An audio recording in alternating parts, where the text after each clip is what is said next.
Hi everybody, I'm Dr. Zenovia. It is Friday, June 19th, and I'm so glad you guys have joined me. And I'm super excited because today we are launching our kickoff for our first masterclass series. And what this is my team and I decided that there's so much information out there, and some of it's good and some of it's not so good. But there's a lot of amazing experts out there that I learn from, and we collaborate. And I wanted to offer a masterclass series with amazing experts that have to do with health, beauty, and fashion. So my first guest speaker is none other than Joanna Vargas. Joanna Vargas is one of the most sought after estheticians. She's both East Coast and West Coast based, and she is an extraordinary next level esthetician who is just so well known. And for those of you that don't know her, she is an extremely reputable esthetician that has an A celebrity client list, from Juliana Moore to Gwyneth Paltrow and many others. So I want you guys to stay tuned. We're gonna have an amazing conversation and learn from each other. And also stay till the very end because we're giving away something super special. We're giving away Joanna's, just launched this month, her Magic Glow Wand. Is this amazing at-home device, and you will be a lucky winner. In addition, you'll get a Sephora $150 gift card. So without further ado, I want to introduce my first expert for a masterclass series, Joanna Vargas. We're going to invite her on right now. Here she comes. Joanna, we're waiting for you. There you are. Hi, how are you? Good to see you. It's so nice to see you too. Glowing and beautiful as always. You are as well, my friend. Thank you so much. How are you? I'm doing well. I'm really, I'm having a good day today. We just found out yesterday that LA can reopen. So that's very exciting just to be able to see clients. Yes, I have so many patients who are missing their facials and missing the TLC that they get. So I'm super excited that we got that, and it'll happen in the East Coast for sure.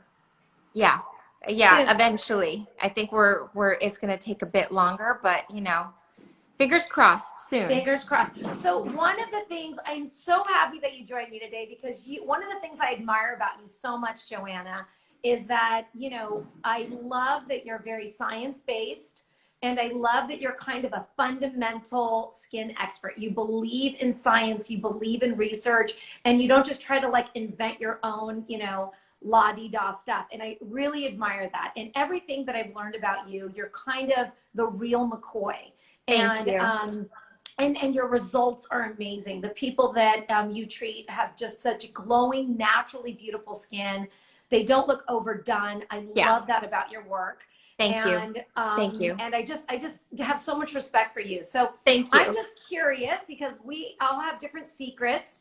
What is like your take home lesson, and what's your philosophy about like great skin, or some of your secrets? You know, I think one of the reasons why I love doing facials to this day is because I love, you know, the skin is just a window into what's happening inside the body. And so I help people figure out what's the mystery. Why is my skin doing this or that? And one of my biggest philosophies is you don't have to have, you know, it's not about your DNA. You don't have to have celebrity DNA to have great skin, that there's a lot of things that go into that. And, you know, it's part of what I teach, that you have to have good habits. You have to have a good routine. You have to have, I believe, a dermatologist and an esthetician, you know, working together in harmony in order to create what, you know, whatever goal you set for yourself. And it is possible. Well, I love that because, by the way, someone's watching us in Boston. Hi, Boston. What I wanted to say was, one of the amazing things about the skin is it's one of the only regenerative organs. So, you know, like when you cut off a lizard tail, it kind of regenerates. Or they say if you cut off a piece of your liver, it regenerates. Same with your skin. You know, your skin is a regenerative process. It's always overturning. And so you don't have to be like a victim to your biology or your DNA, like you said. If you can figure out what your skin needs, you can kind of manipulate it and trick it and change it. And that's Yep. what's so amazing about the skin is if you give it the right ingredients, then it transforms. And Yes. so that's exactly what you said. And that's what I love. Yeah. I'm kind of simple in my philosophy. I do believe that daily skincare is the most important thing. So it's kind of like your body. That's great. It's not the diet that you go on, you know, right before your wedding. It's the Yeah. daily habits that you have every day. So daily skincare is so huge. And Yeah. just in general, one of the things that I love is your rescue serum. You know, I do think like a good vitamin C in the morning as an antioxidant is like a paramount, like cornerstone to good skin. Because That even makes though me you wear, happy. yes, yes, because as you know, just a little bit about the rescue serum that Joanna has in her line. I love it because it has squalene in it, and so it's an oil. So you basically get penetration of the vitamin C. And Yes. one of the things, Joanna, is you know, something can say something on a bottle, but if it actually works, that's a different concept. So Absolutely. I really Absolutely. love your product, and I think that Thank you've done you. an amazing job with it. Thank you. So like that makes me happy because for me, you know, I try to keep my skincare recommendations really universal. So vitamin C is something I think everybody needs, just as you said. And you know, it's a great daytime product. It reduces inflammation, it speeds the healing of the body, it protects the skin against sun. But my other go-to is retinol at night. And Yes. I'm sure as a doctor, you know, we look at the same studies, even though I'm completely not a doctor, but I'm sure you recommend retinol to nearly all of your patients, no? Yes. Well, I 100% do. So I'm kind of a total fundamentalist. I say you need two meat and potatoes for good skin, sunscreen and retin A. Vitamin C is the cherry on top. Oh, So nice. I definitely believe in retinols. I believe in prescription and over-the-counter retinols. I think retinols, for those of you that don't know, dermatologists consider retinols to be the best anti-aging cream because it does three basic things to the skin. It causes cell turnover, so you regulate the shedding process. That's how you get that dewiness, when you get that dead layer off. The second thing it does is it actually stimulates collagen production. And the third thing it does is it decreases pigment production. So if you are stimulating collagen, decreasing pigment, and having cell turnover, it's like naturally kind of glowing skin. Yeah, So, but don't you also find it useful for people who break out? oh, I even recommend it to people in their 20s who are struggling with breakouts. yes. I mean, Again, as you it's said, pigment issues. for sure. I I think mean, it's one of it those is, products that anybody can use. It's not just an anti-aging. It's just sort no. of like that really I'm perfect so glad product for you anybody. corrected me. You're spot on. I mean, it is the cornerstone of acne therapy. So May just, I jump in and ask a question? yeah, Ken go for it. underscore NNN just asked us, can you please explain the difference between retinol and retinoids? And I'm going to throw it to you Okay. because you're the doctor out of the two of us. And I think I get that question all the time. And I Okay. think it's something that probably a million people right now are watching and wondering I about. love it. I love it. Okay. So retinoic acid is the pure form of the medication. And when it's an acid, which means it has a little hydroxyl group on the end, when you change that to an alcohol and it's converted in the body, in the skin as an alcohol, that is the penetrable form and it is more tolerant because it doesn't go in too fast. So the alcohol form of retinoic acid is retinol. So the word retinoids from the viewer is just a generic term.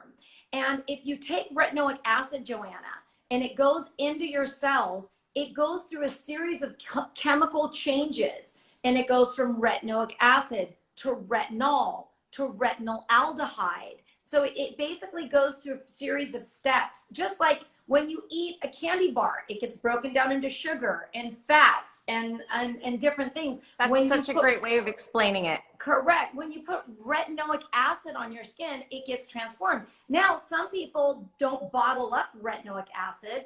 They might start with the alcohol form. So a lot of people that want to do tolerant retinols that don't cause irritation will create like a retinol, which is the alcohol form of the retinoic acid. So it really Right. depends on the chemical nature. For example, retinol aldehyde is another form, but you can find any retin-A on the market, any retinol, anything that has that. And if it's made by a reputable company, it's probably got some active retinoic acid in there. So let me throw out another question at you just because we're getting Go like for a it. whole Yeah. bunch. But I want to know, is there a particular form of retinol that you prefer to see in a product? Like if you were going to, I know that you write prescriptions Yes. for your Retin-A Yes. patients, but if you were going to go into Sephora Yes. right now, is there something that a viewer should like turn the product around and look at that ingredient list and that you would prefer to see? Or is there some guide to how to buy, you know, because that's something that people ask me all the time. Obviously, I have my own retinol product in my line, but just for everybody who, you know, even our Yep. winner who's going to go shopping in Sephora at the end of this, what would be a good way of doing that, or how would you recommend that? I love it. Okay, ingredients are everything. Like for example, you look at this sunscreen, it says zinc oxide as the main ingredient. When you look at a cream and you look behind it, you should look for the word retinol, N-A-L. That will be an over-the-counter retinol. So R-E-T-I-N-A-L. It'll be in there. Unfortunately, over-the-counter, tretinoin or retinoic acid, Joanna, which is the pure form of the medication, cannot be sold over-the-counter. So the ones that are over-the-counter, you're looking for the word retinol, N-A-L. And you really can actually read it in the bottle. Sometimes, Joanna, they'll put the percentage. The percentage that you're looking for is anything above 0.025%, which makes it kind of medical grade. 0.1% is prescription. 0.05% is just below prescription. So 0.025 to 0.05 is where you want to be, and you're looking for the word retinol, N-A-L. Okay, that's perfect. That's a great explanation. I'm Yes. happy to report that my product qualifies. Yes, it does. I know. Your Supernova Serum is super.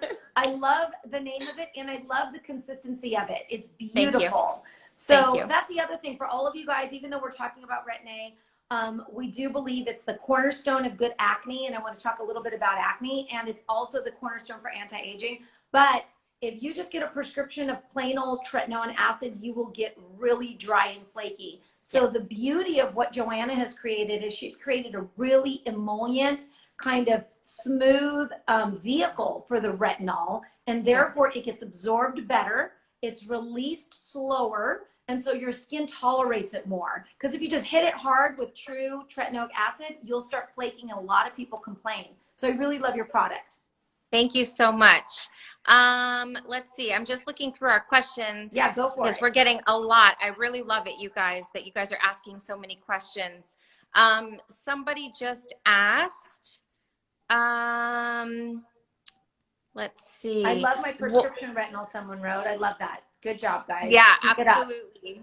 So someone asked, how would you address blackheads in dealing with blackheads on the skin? I can't find it now. But... Yeah, no, interestingly, I love that question. Blackheads are just a kind of a congestion of keratin. So if you have a pore and, you know, your pore is connected to the epidermis and it's kind of like making squamoid keratin, and it's kind of desquamating. So when you have a pore, it's getting filled up and then the air oxidizes it. Actually, if you use a good retinol, speaking of retinol. I was going to say that. Yeah, it does debride blackheads. So I think estheticians extract blackheads beautifully, but I also think that a good retinol takes care of blackheads. The other thing I really like, Joanna, and you can chime in on this, is like a glycolic acid or something that is what I call a keratolytic. A keratolytic, the word lytic means enzymatic reaction, and it swipes off keratin. So keratolytic is anything that's salicylic acid, glycolic acid, anything that strips down that dead layer also are good for blackheads. And I don't know, do you like those strips, Joanna, that peel off your nose, blackheads like the Biore? I'm not a fan of those. Okay. I don't think that they pull anything out necessarily. I mean, I just, I like to prep the skin and extract them like a Good. real esthetician. I think for blackheads or for just addressing your pores in general, I love salicylic acid. It's in my vitamin C face wash. But also, I think regularly using a scrub with some type of enzyme or lactic acid once or twice a week is really good at kind of like controlling your The pores. blackheads. The blackheads. Yeah. For Yeah. sure, for sure. Now let me ask you, what one of the things that I like to answer is a lot of people ask me about acne scarring.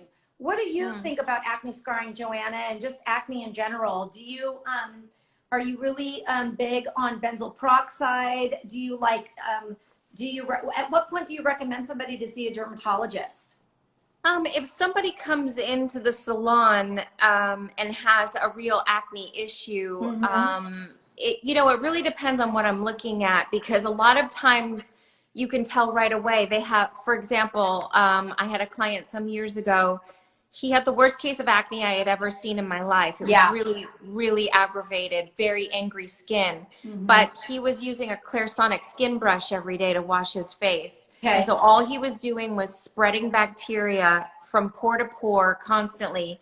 So really, we changed his habits immediately. I made him do LED light. I like LED light for acne a lot. Yeah, because it kills bacteria, it reduces inflammation, You got it. it speeds healing of the body, and these are all scientific, proven claims. It's not just what I think. Nope. And so it's a very effective treatment, because you also don't have somebody touching your face too much, which sometimes it's less is more. Anyway, so it was just more his habits that were causing the severity of that problem. Correct. But if somebody came into the salon and said they'd never seen a dermatologist and they're struggling with acne, we would actually, submit photos and everything to our derm that we have immediately. Because I do think it's important to see an actual physician. I don't pretend to be one, and I like to stay in my lane. I think doctors respect me because I know what I'm good at, and I know when it's time to leave it to somebody who has medical training, For sure. This is what I love about you, is that I kind of say the same things. I'll tell people all the time, like, I do windows and floors, but I don't do carpet and blinds. So I have to refer you to the ENT doctor or whatever, Staying in your own lane is so important. And it's more about, depth than breadth. So yeah, I do think that estheticians and dermatologists have to work kind of synergistically when you're dealing with acne, because I do think that kind of monthly kind of, real hands-on esthetician approach is important. And it's not just popping a pill or using one cream. It's kind of a holistic approach to really getting your skin beautiful. Totally. And also, if somebody came in with acne, I would also send them to a nutritionist to get tested for, do they have food sensitivities? Is there anything we can do diet-wise, probiotics, prebiotics, those types of things? One viewer just asked us, this is Rochelle Lynch, asked us, is a chemical exfoliator preferable to a physical one? I know my answer, but I'm gonna let you go first. Well, I think that physical exfoliation has to be gentle. I think it depends on your skin type. I think if you're rosacea sensitive skin, angled, you just have that delicate rosacea kind of skin that kind of flares easily, you definitely don't want to do either physical or chemical debridement. That like you said, sometimes people do too much. That harshness can be too much. If you are, over the age of 60 and you're kind of just dry and flaky, I believe in chemical and physical debridement. Yeah. So I think it really depends. I think, honestly, I think a good acid, daily acid on your face, either a light glycolic alpha hydroxy acid, is great for glowing skin, but combining it with granules can sometimes be too harsh. So I really like chemical debridement in general. And I'm not crazy about physical, like scrubbing it down, even though psychologically people love to scrub their skin. Yeah, I mean, the truth is that if you are struggling with breaking out, the thing that you shouldn't be doing is trying to scrub it off of your face. Got it. because Yes. that's going to spread bacteria. And if you just think about that for a minute, you know, you'll realize that that's not the correct approach, right? My cleanser has salicylic acid in it, but my exfoliating mask is a combo of physical and lactic and Uh-huh. pineapple enzyme. Mhm. And so what I tell clients to do is just apply it, maybe scrub here and Yes. here, where Yes. you have a tendency to have a buildup of Yes. blackheads, and then leave it on as a mask and let the acid and the enzyme do its thing for you. So it does depend on skin type for sure. I love Um, that. And I love that you kind of spared the center of the face. I call this area of the face the embryonic fusion plane. This is where our skin is the most sensitive, Joanna. You know that. And if you think mhm, of cleft lips, that's because our tissue in utero came together this way. So this area is where we're most vulnerable for rashes and irritation. So mhm. like you said, you could scrub here, but leave it out here as a mask where it can be stronger. So out here, our skin tolerates a lot more than right here. And I bet Yeah, you notice that when you're working on people. yeah, absolutely. I do Let's, notice one quick question. It was, yeah. it's about, what are your things to help under eye bags from your fave Brielle? I think under eye bags are one of the most common complaints that I get. These little guys under here, it's a combination of volume loss.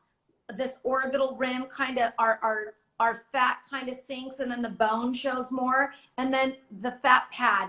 It's really hard to know what kind of dark circles or bags under you eyes you have and what the source is. But basically, I do love hyaluronic acid products for underneath the eye. And I also like an evaluation of just a little bit of filler kind of feathered along the orbital rim, because that can camouflage that little bag. But it has to be evaluated by someone who really knows volume replacement. Question on that. I was told by a derm once that if you got a little bit of filler under here, that you also needed to put a little Botox here, or else it wouldn't come out right, that it would appear to get, because you move this so much, that Correct. it would get lumpy. Is that true or false? It's interesting. That's a very good question. It all depends on where your physician or your RN or NP is actually injecting the filler, because I personally inject my orbital rim filler on the bone. I go under the muscle, so it has a really Mm, smooth, beautiful layout. If you inject it in the muscle and superficially, Joanna, and you're mhm, moving, then mhm. your physician who recommended that is right, because you're moving your muscle and that can clump up the filler. So you do need Botox if you're putting filler in the superficial muscle or in the epidermis. But I put mine under the muscle so you don't have that problem. A lot of women don't like to do Botox here because they like the twinkle in their eye. So Mhm. a lot of people don't really, I don't like to put filler under here too superficially because it looks puffy and you almost see a little bluish hue. So I go really deep in the tear troughs because it just looks beautiful. It almost just supports your natural foundation. Yeah, I'm kind of a wimp. I am turning 50 this year Oh my in a gosh. month. But I've Congratulations, never, you look amazing. thank you. I would But not think that. Oh my God. thanks, buddy. But I've never done any injectables at all. Good for Um, you. for me, one thing that I'm really passionate about is just, I don't judge people for getting injectables. A Yes. lot of my clients get them, a lot of my clients don't get them. Yes. But I think it's important for people to not feel like they have to do something. And I think the best derms know how to enhance what's beautiful about you and not try Correct. to make you look like something else. You know Yeah. what I I mean, mean? oh my gosh, that is like home run right there. If I have one philosophy, okay, if I have one philosophy, we can do so many fancy tricks, but the ultimate goal is to look like you've had nothing done. That Yeah. is the goal. You want to look like yourself. When you're 70, you don't want to look 40. Okay? You want to look your age, but fresh and beautiful. You're not trying to look like someone else, you guys. You want to look like you, but just not tired, not angry, not unclean. You want to look dewy and fresh, but you never want to lose that authenticity of who you are. So a lot of women will come to me, Joanna, and they'll be like, Dr. Gabriel, look at this celebrity's lips. Can you put these lips on me? And you know what my answer is? It depends. Let me analyze your anatomy. Let me look at the width of your eyes. Let me see how big your nose is. Can your face carry those lips? Yeah. So it really is a holistic approach. You can't really just change someone's face. And unfortunately, you guys, we are so bombarded with all these fake images of people and people that are trying to change what they look like that, you know, you can enhance a little bit, but you don't want to change what your natural face looks like. Yeah, absolutely. I think as a young girl growing up, I would look at magazines and think like, oh my gosh, they're so beautiful. And now that I'm in the industry, as you are, you look at images and you know that they've been photoshopped. You know that you know, that's not what that picture looked like originally. And now, you know, I know many actresses, and a lot goes into their routine. A lot goes into how they put themselves together. And I don't think it's shameful to share that. It is a whole process. It is their job. Know what I tell people they don't look good by accident. Trust me. They do a lot.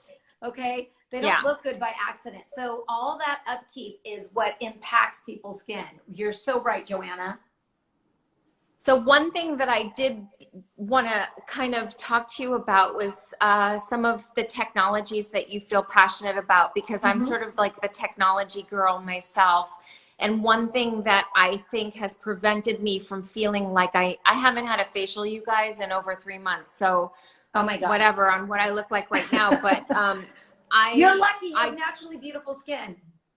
I feel like for me, a revolution in skincare has been microneedling with radio frequency, which again, I'm not a huge fan. I don't know actually how you feel about this, but I really don't like when people do dermaplaning at home or anything like that, just because so much can go wrong that it makes me fearful. I've seen staph infections on people's faces before, and it's not a good thing. So it does make me concerned. I really love microneedling and radio frequency. There are devices out there, guys, that are like the InMode Morpheus device, the Genius by Lutronic, the Profound by Candela. There's many of these. And instead of just microneedling going into your tissue, what Joanna's talking about is it's microneedling and then energy emitted at the tips. So you get two effects from that. It really stimulates deep collagen, so you get a little bit of tightening, and it can cause some texture improvement.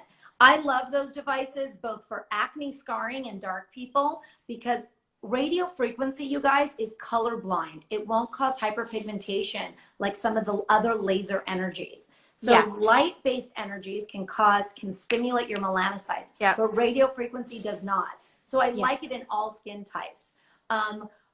One thing that I thought was cool about radio frequency with the needling is that when you cause deeper damage, deeper into the dermis through all the layers of the skin, you're not going to trigger, I have melasma as an issue, so you're not going to trigger melasma, whereas when I've had microneedling, I've had microneedling in some places before by people that they're very good estheticians, but I always got brown spots afterward. And now I know why. Yes, you got it. You got it. Some of the other things I asked, niacinamide and rosacea. I love all niacinamide products. Vitamin B3 is great. So if you have rosacea, one of the basic things, you guys, is, you know, there's products you can buy at like CVS that has niacinamide in it. And this CeraVe PM moisturizer is a great moisturizer. There's all sorts of things. I know we're going to continue this conversation. Unfortunately, we're out of time. But Joanna, you and I can talk for hours. I know. Well, we're going to have to get together and do this. Okay, we're going to do this again. I wanted to say that I appreciate you so much being our first ever masterclass. Thank you for having me. You are a true expert. I could talk to you all day. Thank you, honey. I want to basically let you know that we have a winner for our very fabulous Magic Glow Wand, which is an amazing at-home device that you can use for cleansing, for massage. It causes deeper penetration of your products. It is so awesome. This is a picture of it, guys, right there. You're going to be getting one of these. It retails for $285, so you're getting a really awesome gift, and you're getting a $150 Sephora gift card. Thank you, Sephora. And our winner is Salma Mohammed. So we are going to contact you. Congratulations, Salma. You're going to love it. I want you to give Joanna some feedback. And if you don't already follow Joanna, make sure that you follow her at JV Skincare. JV Skincare. And I really want you guys to go buy her amazing book. It's called Glow from Within. And it's just full of meaty content. And it's not, you know, hype. It's really important that you guys read her book. She's so amazing. Thank you for being our amazing expert today, Joanna. Thank you for having me. To the winner, Salma, please DM JV Skincare so that we can get your info. And thank you so much. This was a very lively, fun conversation. Great. And to be continued at some point. Great. And keep following me at Dr. Zenovia. Thanks, guys. Happy weekend. Bye, Joanna. Bye.